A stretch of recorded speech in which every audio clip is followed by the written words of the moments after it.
reinforced colonial narratives about who is developed, we still use economic metrics as one way to measure the economic development of a country. Some of the strongest economies in the world, maybe not surprisingly after those oil stats at the beginning, are places like the United Arab Emirates.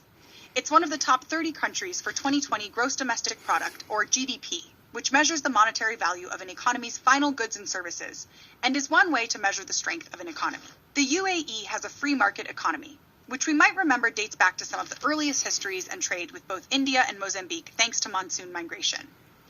Those market-based policies, or policies that allow for supply and demand to set the value of a good, encourage competition and foreign investment. And from the late 1800s to the 1960s, it was under the control and protection of the British, which we know from our last episode on colonialism can have lingering negative effects, yet it's a strong economy thanks to oil and being able to use that profit to build infrastructure. Compare that to Lebanon, a location also endowed with resources, like a water surplus in an arid region, ample agricultural land, and its favorable location on the Mediterranean Sea, making it a key port for getting goods in and out of the Middle East. Lebanon was placed under French military administration after the First World War, and was part of the Ottoman Empire before that. Historically, Lebanon has been considered a wealthy place, but unlike the UAE, Lebanon has struggled to overcome the politics related to its colonial past, and has had political and economic setback after setback. Remember, over the last few episodes, we've talked about different types of economic production, and how it's not enough to have the stuff. Just owning natural resources doesn't make a country wealthy. Lebanon has water and agriculture, but in 2022, that doesn't equal the same wealth as massive oil fields. And even having oil fields doesn't guarantee wealth, and certainly not wealth for all people within a country. And if something is distributed unevenly, there's a geographer somewhere trying to understand why. As geographers, knowing that economic development is often what development is taken to indicate, we might also cringe at some of the latest iterations of terms. We might hear people talk about the global north versus the global south, or countries being more or less industrialized. How we talk about development is still evolving. But so far, we haven't come up with the best term. North and South say nothing about economic potential, and in the end, many of the countries that are considered economically developed today did so through tremendous extraction, either from their own resources or those of other countries. And the labels we use tell the story of those dominant countries. Those stories also guide the global response to how economically wealthy countries treat lower income ones. And there's a whole smorgasbord of policies meant to help countries create stable, free market economies and become economically developed. These can be things like import substitution, which are economic policies that attempt to make imports expensive through high tariffs or taxes on imported goods. The intent is to create economic motivation to create a strong secondary economy by manufacturing goods domestically. But many people involved in development are recognizing that to make an economy look like one in Europe and North America, it takes both economic and political infrastructures and a massive amount of wealth.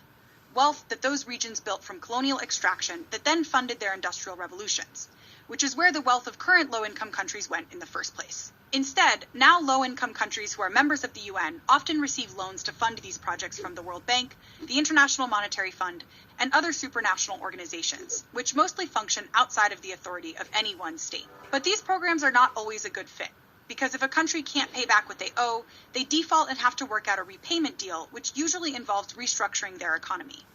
And restructuring often involves some sort of austerity measures, like cuts to social programs like healthcare, education, and pensions. So a lot of the focus of development is on wealthy countries of the world helping other economies begin to look like they do.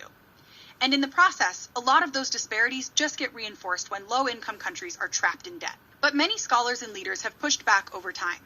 Because development doesn't have a universally accepted definition, that means we can also define it in ways beyond economics and how much like Europe they are. In shifting how we define development, we also shift the story. Post-colonialism, which is a response that gained increasing prominence throughout the 1970s and onwards, is in part a critique of the way these Eurocentric labels are produced and used. It's a framework that focuses on politics and activism in order to assert that formerly colonized peoples have a right to access resources and earn material wealth. In addition to reinforcing colonial stories, economically focused development also tends to reinforce a male-centered version of what we give value to. But societies that value traditional practices that are used to protect natural resources or traditional knowledge to minimize crises, or informal economic structures that provide mutual aid in a community, might view development differently. These are all roles and knowledge traditionally managed by women, but are not often counted as economic development. We can also use other metrics beside GDP to measure development. economists have pointed out that the traditional metrics can't measure quality of life or overall social and physical health of a society. And throughout the late 20th century, increasing emphasis was given to the Human Development Index, which is calculated by the United Nations.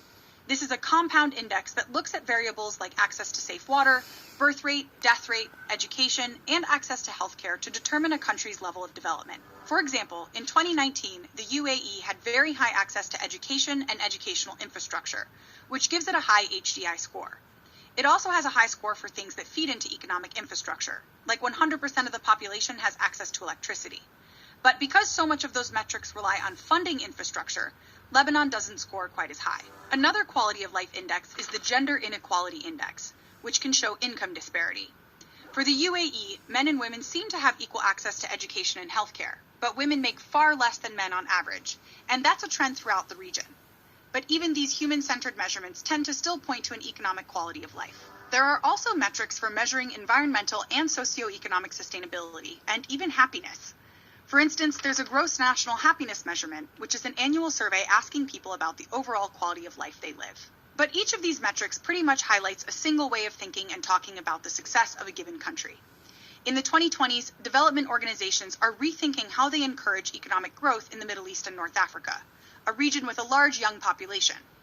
And there's some effort to manage the region as an economic whole rather than several individual states. Internationally, countries like China are also rethinking foreign investment by investing directly into infrastructure in return for land for factories, thus eliminating the need for loans. Ultimately, we have to think more broadly about what it means to be developed. Remember, in order to score high on the economic measures of development, an economy has to produce and consume a lot of stuff. And it's been estimated that if all countries consumed resources in the same way as the United States, we'd need 4 Earths. As the globe deals with a climate crisis caused by industrial development and struggles to understand the lasting damage of colonialism, we will need to rethink what development is and how to access resources and commodities in an unequal world. And one area we can start with right now is remembering that ultimately we need to put people first, both in deciding how we measure these sorts of things and how we implement the changes that are necessary. How we define development matters because it shapes the interactions that are allowable, where wealth gets located, and the global discourse on what is acceptable economic practice and what isn't. It shapes how we tell the story of the world and who are heroes and villains. Failing to see that there are multiple valid ways for a country to be developed can cause harm. And the stories we tell about ourselves and other countries can shape how we all relate to each other. Next time, we'll tell the story of growing cotton with genetically modified seeds in India and the unintended consequences of this development strategy. Many maps and borders represent modern geopolitical divisions that have often been decided without the consultation, permission, or recognition of the land's original inhabitants. Many geographical place names also don't reflect the indigenous or aboriginal peoples' languages. So we at Crash Course want to acknowledge these people's traditional and ongoing relationship with that land and all the physical and human geographical elements of it. We encourage you to learn about the history of the place you call home through resources like nativeland.ca and by engaging with your local indigenous and aboriginal nations through the websites and resources they provide. Thanks for watching this episode of Crash Course Geography, which is filmed at the Team Sandoval Pierce studio and was made with the help of all these nice people. If you want to help keep Crash Course free for everyone forever, you can join our community on Patreon.